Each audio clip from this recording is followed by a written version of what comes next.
Om Swastiastu. Perkenalkan, nama saya Putri Indah Pratnyaswari, nomor absen 22 dari kelas Y. Di sini saya akan membacakan artikel mengenai sistem pendidikan.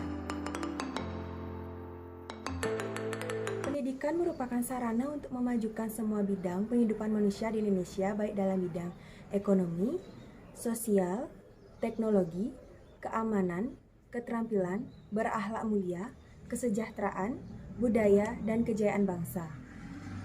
Namun, jika pendidikan nasional tidak dibarengi dengan moral-moral, norma dan aturan yang mengikat sebagai proses koreksi atas kemajuan pendidikan serta tantangan yang akan datang dari dalam maupun dari luar. Pendidikan dinilai sebagai sarana untuk mengontrol dan mengevaluasi yang tidak diinginkan oleh dunia pendidikan. Kurikulum pendidikan seharusnya sesuai dengan perkembangan zaman yang berbasis kehidupan dinamis dan tidak bersifat statis. Hakikat utama dalam sistem pendidikan yakni memanusiakan manusia.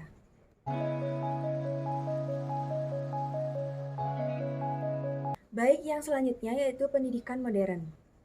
Generasi milenial dikenal dengan nama generasi menunduk, artinya generasi yang sangat mengetahui akan canggihnya teknologi. Dalam pendidikan modern ini, penggunaan teknologi sangat dibutuhkan, bahkan sudah menjadi ketergantungan. Jika pendidik pada masa modern ini tanpa adanya sebuah teknologi, maka akan semakin tertinggalnya sebuah perubahan manusia yang bersifat rasional dan tanggap akan sebuah perkembangan. Media pembelajaran merupakan sebuah alat untuk membantu atau mempermudah proses pembelajaran, baik untuk pendidikan maupun untuk peserta didik. Media yang paling umum digunakan ialah internet, di mana internet selain cakupan yang luas, jangkauan yang mudah, dan didapatkan oleh banyak orang.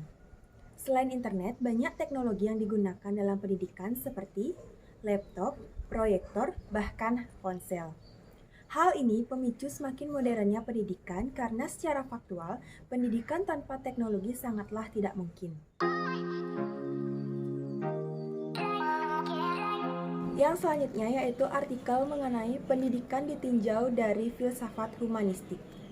Merdeka Belajar dan Kampus Merdeka dapat dikaji dalam perspektif aliran humanisme.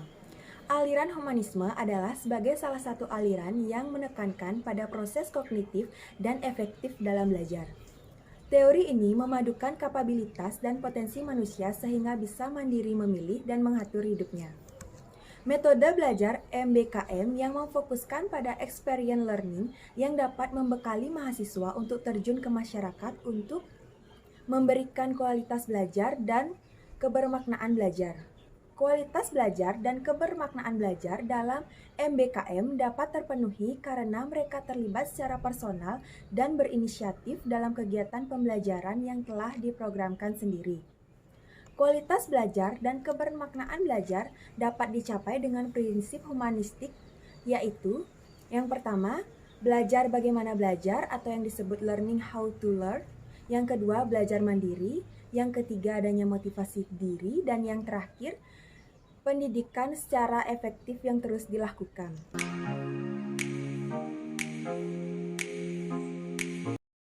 Selanjutnya, saya akan membahas artikel mengenai hukum pendidikan di Indonesia. Hubungan antara pendidikan dan hukum bisa dikatakan sangat erat. Pemerhati pendidikan pasti akan bercita-cita bagaimana pendidikan dapat berjalan dengan baik. Untuk mendukung eksistensi pendidikan, maka dibuatlah sebuah undang-undang yang mengatur tentang hukum pendidikan itu agar menjadi sebuah norma dan patokan dalam sistem pendidikan. Hukum sebagai pedoman baik berupa perintah atau larangan, baik tertulis ataupun tidak, mau ataupun tidak, harus dipatuhi karena dalam hukum terdapat asas hukum yang memberi sebuah hukuman atau hak setiap orang. Di dalam pendidikan pun akan membaik jika ada hukum yang tertulis dan mengatur dalam sistem pendidikan. Kegiatan pendidikan merupakan kegiatan antar manusia, oleh manusia, dan untuk manusia. Pendidikan pada dasarnya adalah proses komunikasi yang mengandung transformasi pengetahuan, nilai-nilai dan keterampilan di dalam dan di luar sekolah sepanjang ayat, atau sering disebut lifelong process dari generasi ke generasi.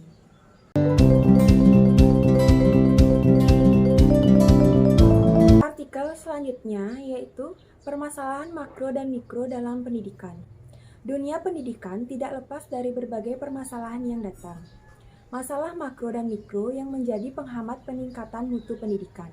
Selain masalah-masalah tersebut, gurulah yang disebut sebagai sumber masalahnya karena guru merupakan orang yang sangat berpengaruh terhadap suksesnya keberhasilan pendidikan.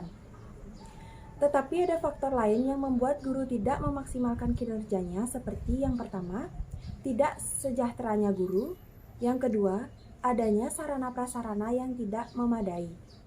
Permasalahan ini bisa diatasi dengan mengidentifikasi permasalahan agar memberikan jalan keluar seperti menyeleksi calon peserta didik, mengembangkan keterampilan tenaga pendidikan melalui pelatihan yang sudah disediakan, dan menyempurnakan kurikulum yang disesuaikan dengan muatan lokal. Sekian artikel yang bisa saya sampaikan. Apabila ada kesalahan kata, saya mohon maaf. Saya akhiri dengan Paramasanti. Om Santi Santi Santi Om.